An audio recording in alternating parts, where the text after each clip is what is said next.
I'm joined right now by Katie. Hello, Katie. Hello, Andy. And you are obviously not in the UK. Just tell us roughly whereabouts in the world you are. Well, I live in California, but at the moment I'm in Michigan, visiting my mother-in-law. So this makes it a lot easier for me to talk to England because otherwise it would be 3 hours earlier if I were in California. Which And I'm is sitting on a chair and I'm resting my laptop on my leg. So if I wiggle around, I'll try to be still or figure out the best way to do this. it's absolutely fine. It's not a problem.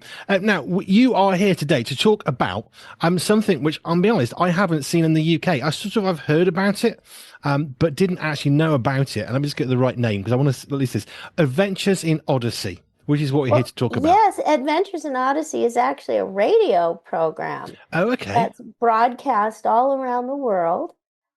We started it in 1987, or I started playing Connie Kendall in 87, and still doing it now. There, it's available on the Adventures in Odyssey app if people want that, and we've have over 1,000 episodes, probably more like 1,200 on the app over the years because they did special stuff for the app.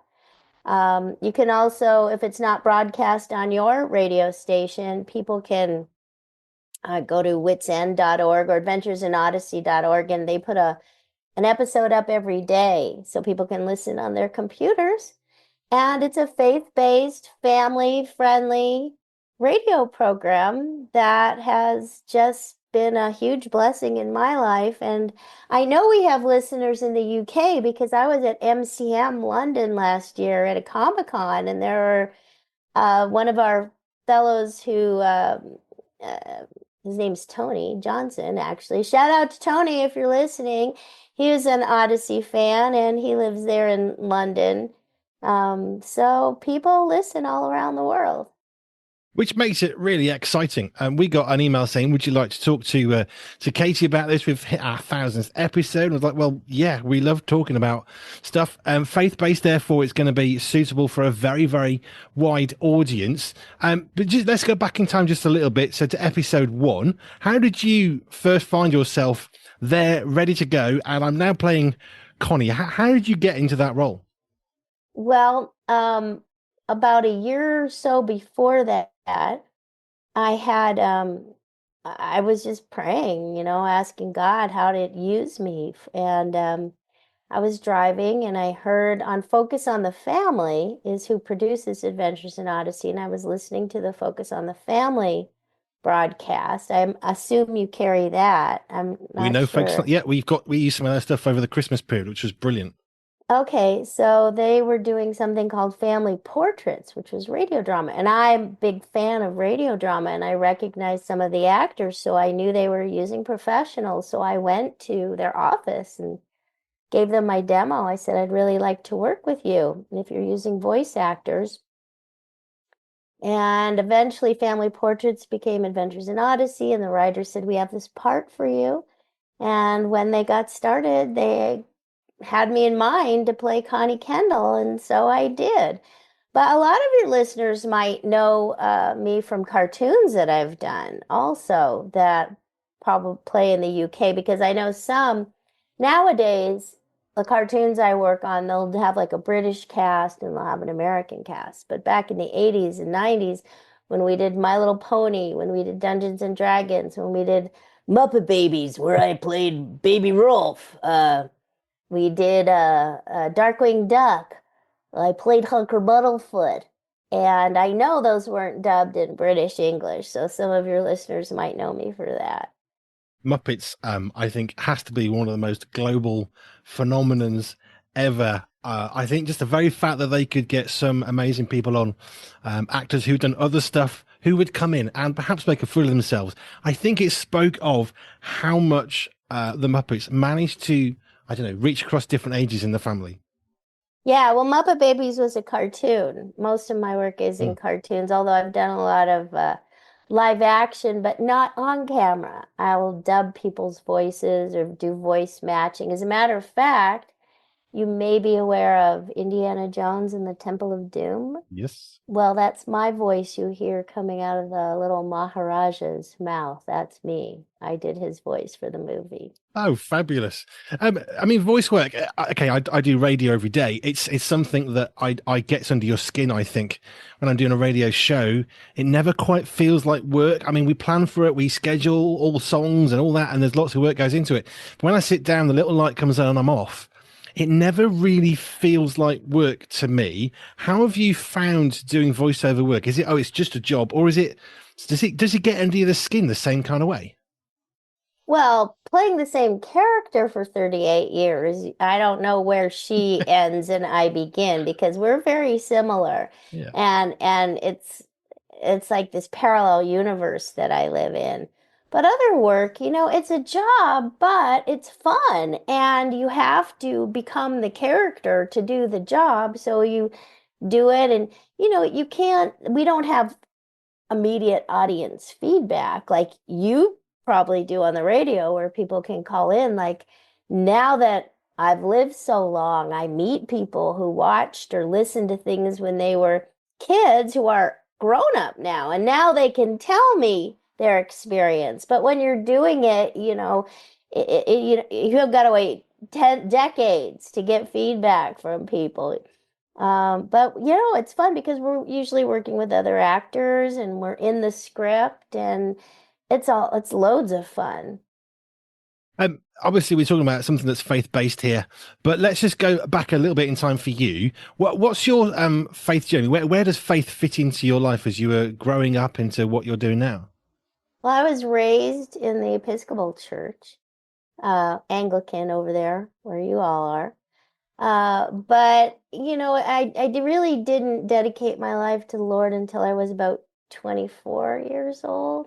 And I started attending a Bible study and meeting with people who took the Bible seriously. And so, I went up for an altar call, and that's when I really, wanted to be a part of something that, not just silly cartoons, although they mean a lot to a lot of people for various reasons that you learn later when you meet them. But, you know, having faith has been just so important to me because we get fired every day. We're gig workers, right? You get hired for a job, you go do it, and then you wait for the next one. And I don't think I would have survived in this industry without trusting God to provide. I mean, it's got to be rough. There's all the fun of doing it, but then, of course, like you say, there's that job comes to an end, and it's not quite like a normal job in that sense. So, of course, it can be quite stressful, I would have thought. Yeah, I mean, the job is really auditioning. When you get the job, it's yay, the work is the fun part. The auditions every day is what the job per se is. Let's go back into this radio show. I mean, 1,000 episodes is what we got told, and you're saying it's even more than that. It's in an app. It's global. How have you found the storyline changing across the time? Because I'm guessing I haven't been able to listen to it, which I really tried to do. But I'm guessing there are families. I mean, how have I suppose the storylines kind of evolved over time? Well, there are families that have come and gone, children who've grown up who are working on the show who aren't children anymore. Uh, we've lost actors, have gone to be with the Lord, so they've left the series as well. As we got new writers, they would create new characters that weren't there when we first started. Oh, there goes my husband. Hello.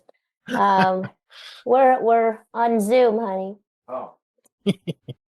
Oh. Anyway, it's he's doing something here. This isn't going to be edited, so do it quickly. Hey, look, real life happens. It's fine. Yeah, real life. I don't know why he needed a chair, but he did. So, okay. Anyway, it's beautiful here in Michigan. There's snow on the ground still, but it's like 50 degrees. So, but my mother-in-law keeps the house at 75 and I can't stand it. It's so hot. So I sit out here and get some fresh air. but she's lovely. She's 96, so she Oh, can keep wow. her house at whatever temperature she wants. I think so. The story. So how's the story like? Yeah, so when my character first came on the scene, she was 15 and now she's in her late 20s. It's taken 40 years to get into her 20s. Her mom passed away in the show. In the show, the actual actress hasn't. And now she's raising a sister. So there's lots of things that change. The writers have different emphasis. Some writers like to write for certain characters, others, for other ones. But the basic humor, the really good writing, the really good production, the message is always, messages are consistent. People can count on the show. As a Mm. matter of fact, there's something really strange. And I wish you lived here and knew the show so you would know what I'm talking about. In some states of the United States, Odyssey plays a lot. It just depends. But when you happen to find it on the radio, you can even recognize it by the silence. There's like this weird consistency. Like when you hear even the dead space, you kind of know that it's Odyssey. I don't know how that works, but it's just, I don't know, they have a certain sound and you're listening to it. And we know missionaries who've, listened and they said they've told us they felt like they were, back home. That was their only connection to the United States. Um, yeah, so, sometimes you have to create your own stuff. I don't know if they told you, but one of the actors, Will Ryan, and I started a show on YouTube, and now it's Patreon supported called Tell You Later. So fans of the show can watch Tell You Later, Tellya, Tell You Later, on YouTube and see what we look like in real life talking to each other. So, they can. Sometimes I hate to disappoint people because who knows what they've imagined that we look like. But nowadays with social media, people can look you up. Back when we started, they didn't even give us credits. So people didn't even know who the actors were. But now we're much more public. Which I think is a good thing. I mean, I drove trucks for 15 years plus, and all we had really was an FM radio cassette players, which does age me a little bit. We didn't have internet stuff in the car and all that kind of thing, or the truck. So I had radio shows that I would tune in throughout the day because I was there 15 hours a day.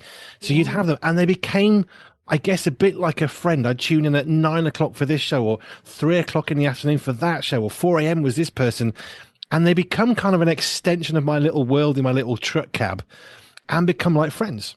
Yeah, absolutely. I think that's the brilliance of radio. It's reliable. You hear voices are very intimate Mm. and we do feel like they're friends. People, kids, I know adults when they were kids would listen to Adventures in Odyssey to go to sleep and they still listen to Odyssey when they go to bed at night. But there's something, when you meet somebody, I'm sure people when they meet you and they've been listening to you and then they see in person, they feel like they know you Yeah. because you've been talking to them. And they always say that the microphone you have to imagine is your one single listener's ear, right? Yeah. That's what they tell Yeah. broadcasters. So, and when you approach it like that, as a listener, you feel like, oh yeah, this person's talking to me, right? So I think that it creates that vibe. And there are truck drivers who have written to focus on the family and got saved listening to Adventures in Odyssey, Wow. pulled over, called in to say, will you pray with me to, accept the Lord? So I know that how that has impacted truck drivers here. It's beautiful. And that is the power of radio. We always say one listener at a time, talk to one listener. And I love how when people have met me, it's like, oh, you're who we thought you were. Because I can't be bothered to try and pretend to be somebody I'm not on the radio. It's too hard. So I am exactly who I am on air as I am in a festival or whatever. And it is from when people meet me and say, No, you really are like this, aren't you? Yes, this is who I am. Because I'm not trying to pretend to be anybody else. Because you know what? It's too hard. I'm just going to be me. It's much easier. I know that there are some DJs who use pseudonyms when they're on the air, but playing Connie, I mean, we've sort of become an amalgam. Mm. Of who I am, and I really don't feel like I'm that much different when I play her either. So it's wonderful. You know, a lot of jobs I do, I have to change my voice, but I don't have to with her. That's cool. I love that. Some of the other work you've done then outside of Odyssey. I mean, you've mentioned a few things. Raid of the Lost Ark. I'm gonna have to go and watch that film again now. Uh, Temple of Doom. Temple of Doom. Sorry, we have a movie reviewer. He will be very happy. Who loves anything Indiana Jones. I think it was like, that's so Well, cool. Totally Spies. I was in the first 2 years of Totally Spies, the cartoon. If people are watching, I Awesome. played Alex. There were a lot of Alex fans at MCM Comic Con. I hope I get to go back there sometime. That was an amazing Comic Con. Oh, at XL in London. Mm. I don't know how far you are from there. But now my daughter's actually engaged to a Brit, so who knows what'll happen. But I don't think I think he wants to move to California Oh instead yeah. of the other way around. Well, you have better weather. I think it's fairly safe to say. Yeah, yeah, that's a big part of It's got it. to be. 1,000 episodes of Odyssey. It's obviously, I mean, it's huge in the States. I love how sometimes things can sort of trickle over We to the used to be UK. #1 in Zimbabwe on the radio, Oh, there believe you it or are. But I love those little, I say random, but I use that word very sort of loosely, but those sort of random little things that those spikes of interest, they're fascinating. not. Yeah, they are to me. You know, it's I there are a lot of people that come through Focus on the Family. They've built a In Odyssey, there's a place called Wits End, which is a soda fountain, which is where Connie works and Mr. Whitaker owns. And so at Focus on the Family, if anybody ever goes there at the visitor center, they have a Wits End where they sell ice cream and it's and they've got a great it's great for kids to go play. It's free. Anybody can go. But the lady who's sort of in charge of hospitality at Focus, she's hosted people from all over the world who have come in.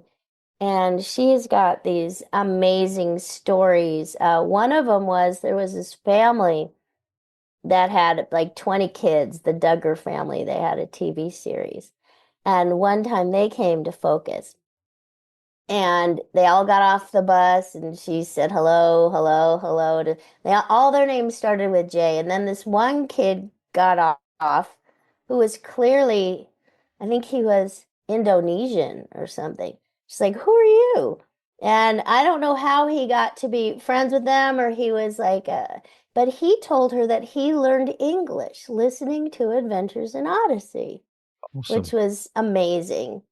And she's just got these great stories about even the king of some African country. I don't know if it was Uganda, probably not, but he was a boy, and his mother brought him. They were Christians, and they came to Focus.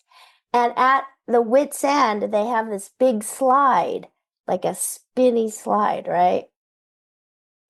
Well, he wanted to go on it. Well, they have all this protocol, like you can't turn your back on the king.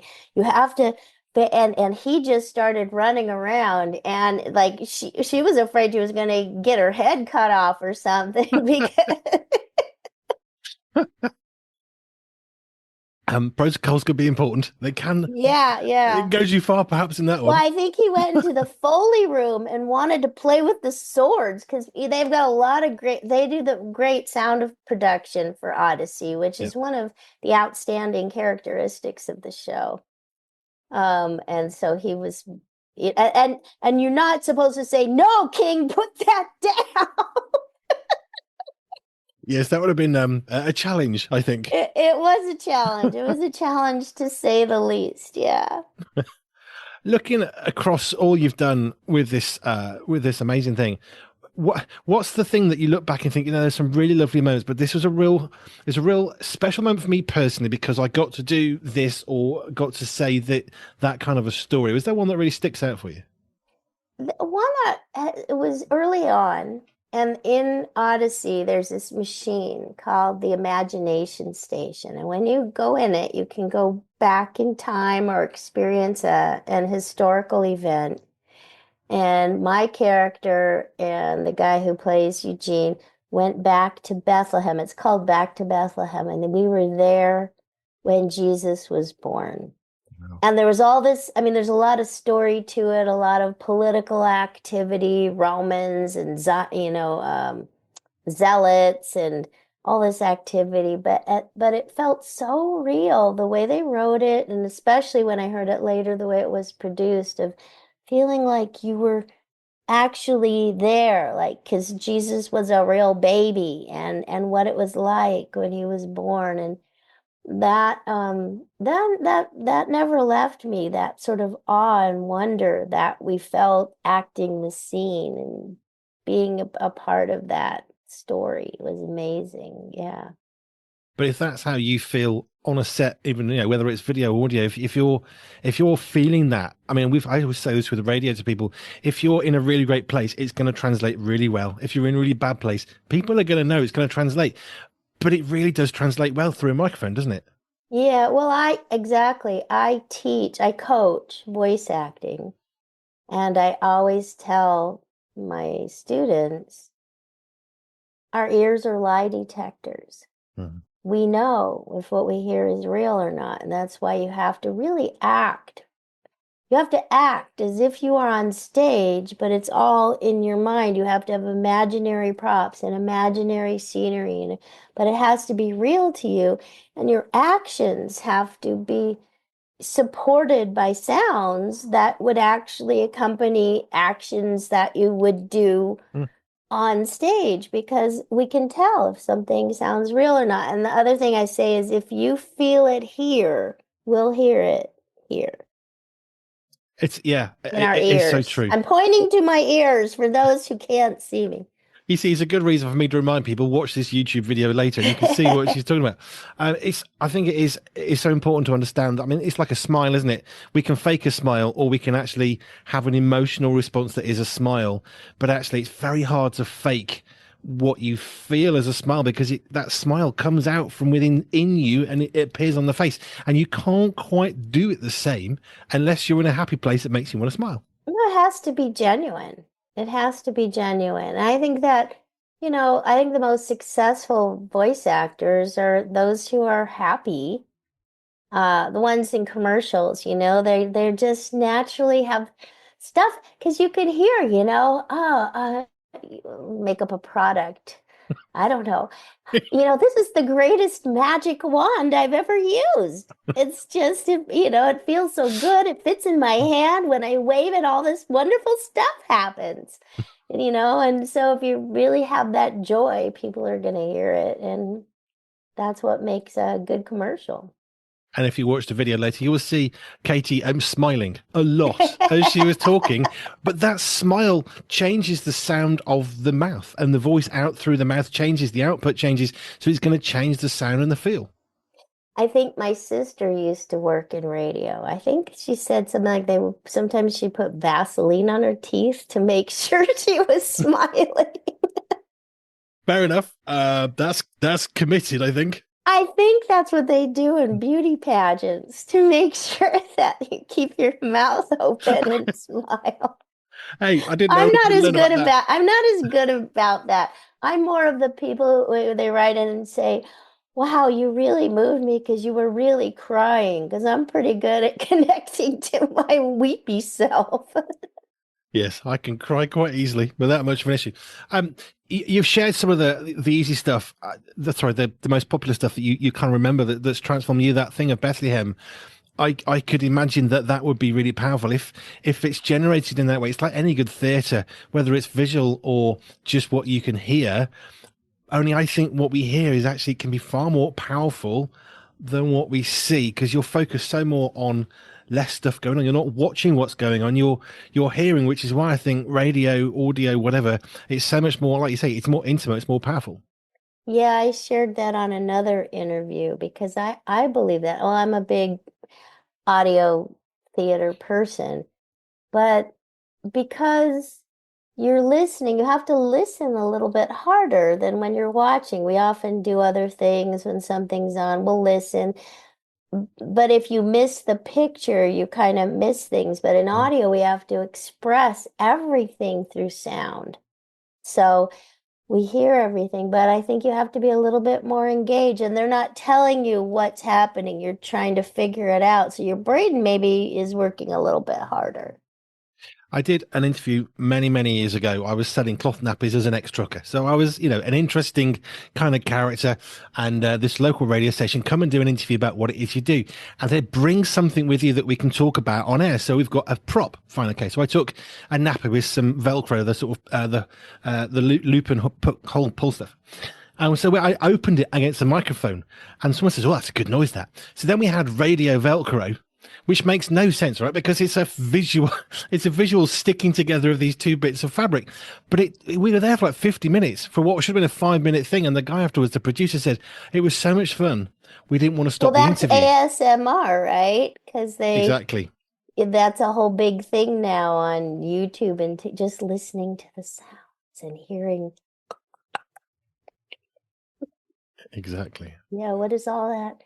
What are those sounds? And, I know. when you whisper and it causes people to come a little bit closer because they want to hear what's going on. Yeah, I think, I've heard that of our five senses, your hearing is the last to go. Have you ever heard that? No, I haven't, but I do speak to a sensory specialist every week on my show who I will put that to.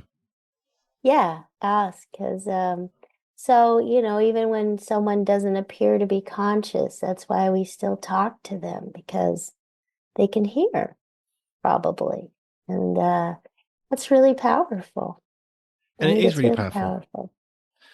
Yeah. Where's Odyssey going now? I mean, do you know, not give us away plot lines, but do you know where it's going? Have you got some stuff that's sort of in the pipeline?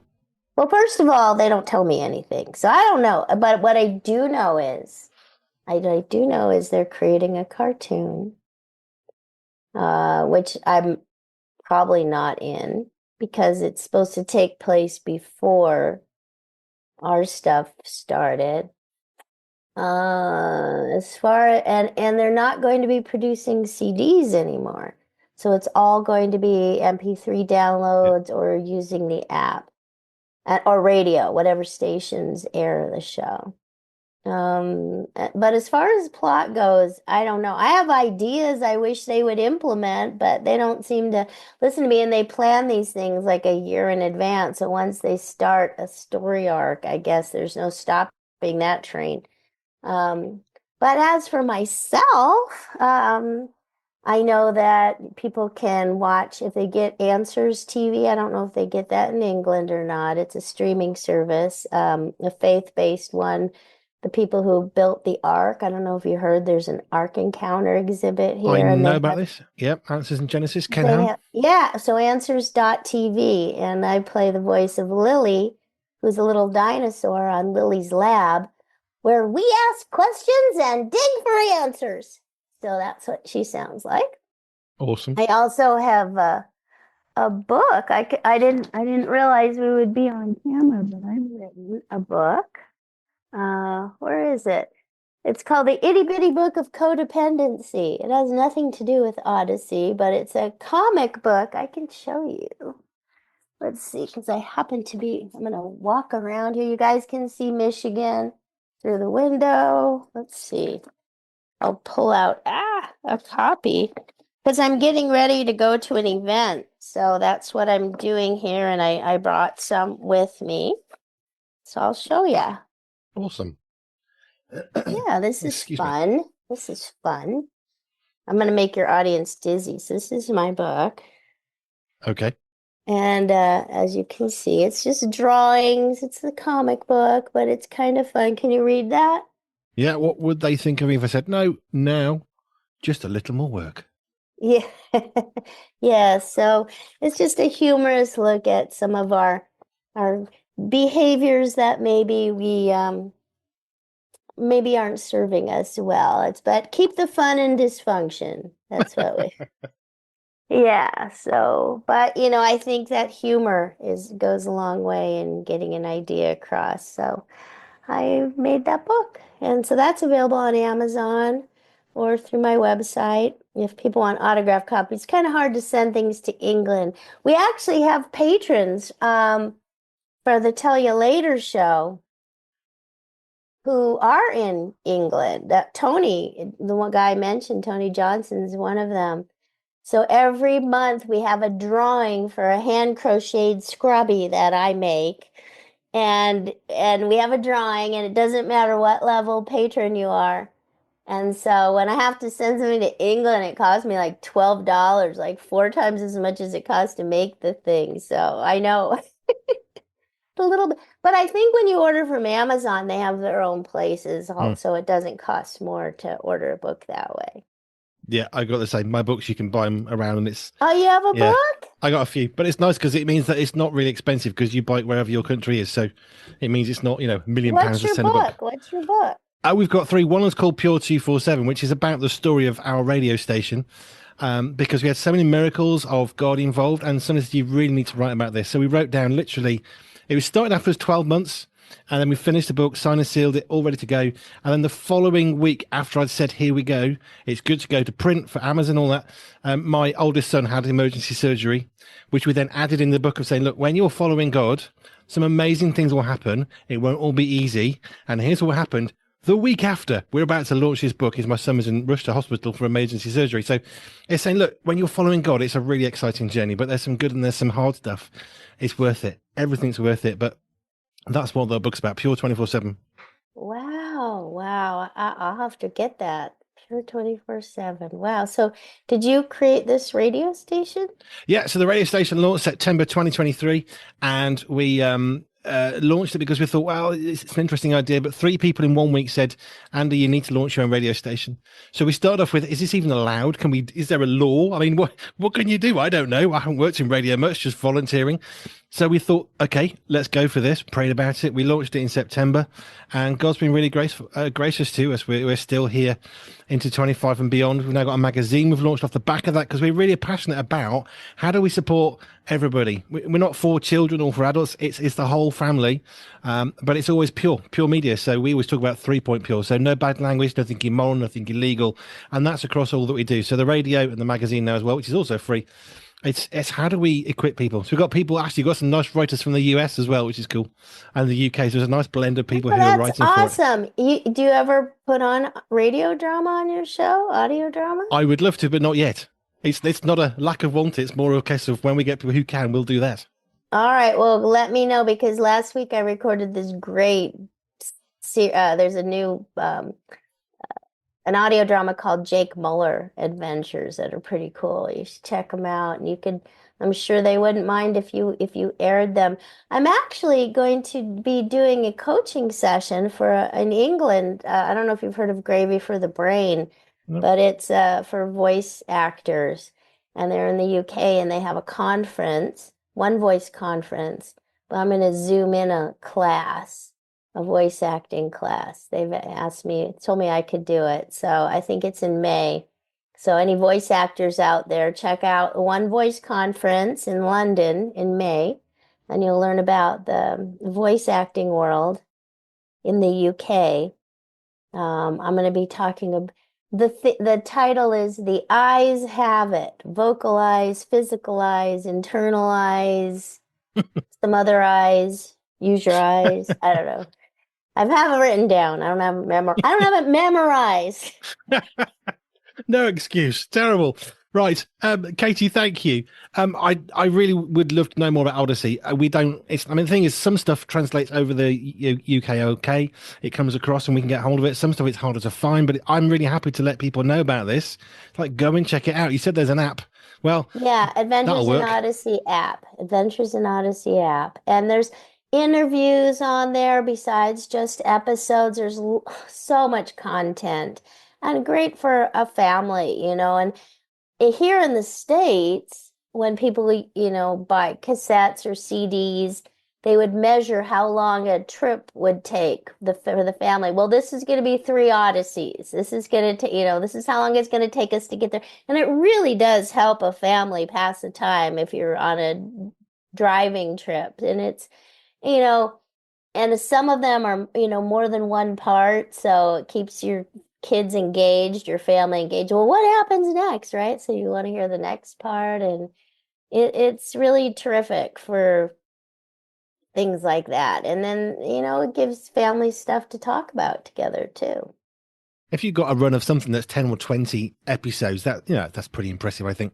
1,000, I mean, it speaks volumes of the desire for people to have it, because at 1,000, you got to understand this has been wanted for a long time and it's still valued. Otherwise, they wouldn't make it. Yeah. Yeah. I think the consistency, for the most part, people might take issue with a few episodes, but a few episodes out of 1,000 is pretty good batting average.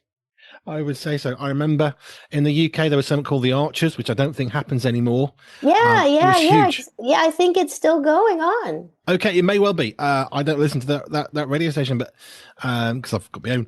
But my gran would always listen to it. If I was off sick for the day from school, I would be at her house, and at a certain time that music came on, and I know, don't talk, because now The Archers is on, and she would listen to it, and I got into it. If I was off for a few days off, with sickness or something, I wanted to know the next story, and it wasn't really written for me or my age, but there's something captivating about it.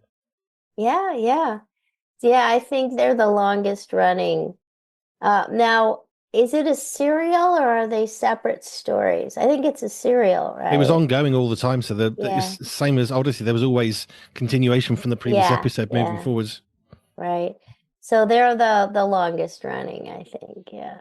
Which is respectable. Right. Katie, thank you. Do you want to give us your website if people want the book or to contact you in some way? Sure, what's your website? Yeah. KatieLeigh.com, KatieLeigh, KatieLeigh.com. And they go to my website, they can get my newsletter, they can find a link to the Tell You Later show. Awesome. Yeah, and write to me if they have questions. Yeah, that's that. And I'll have to look for your book, Andy. I don't even know what your last name is. What is Andy it? B. Andy Berry. Berry? Yes, Berry. B like the fruit. Okay. There's another guy in England who called me once for an interview, and Dave Berry, he has a morning show in London, I guess. And he said they'd always been looking to find out found out I was the voice of the Maharaja, and he was a big Temple of Doom fan, and he called me from England, and we had an interview. Dave Berry had a morning show, and now I think he has a podcast, but no relation. I think he's Barry. Yeah, different one. No, it's fine. Think strawberry and cut off the straw. You got my surname. Katie, thank you. It's been a pleasure. I love finding out about people's story of faith. I love finding out about what they do, and it's been a real thrill for me to just get your passion out on audio and video as well for what you do. Your joy is contagious. I'll tell you what, if you guys aren't watching the YouTube channel and just listening, he's really smiling and really charming and really just looks like a very huggable guy. Thank you. My children and wife agree. Right. So you've got the website if you're going to check that out later. This will be going out on my Get You Home show, but then obviously YouTube podcast channel later, you can connect with it again, or you can meet Katie in person, so to speak, on the visual. Katie, thank you. It's been a pleasure and a delight to meet you today. Thank you so much for having me. God bless you. Pure Media, the magazine, is hand perfected with some of the finest writers from around the world that we could find. And yes, Andy B too. New editions are released just for you on the first Friday of every month, from our family to your family. Pure Media, the magazine, is available now. Sign up for free at puremediafamily.com/magazine.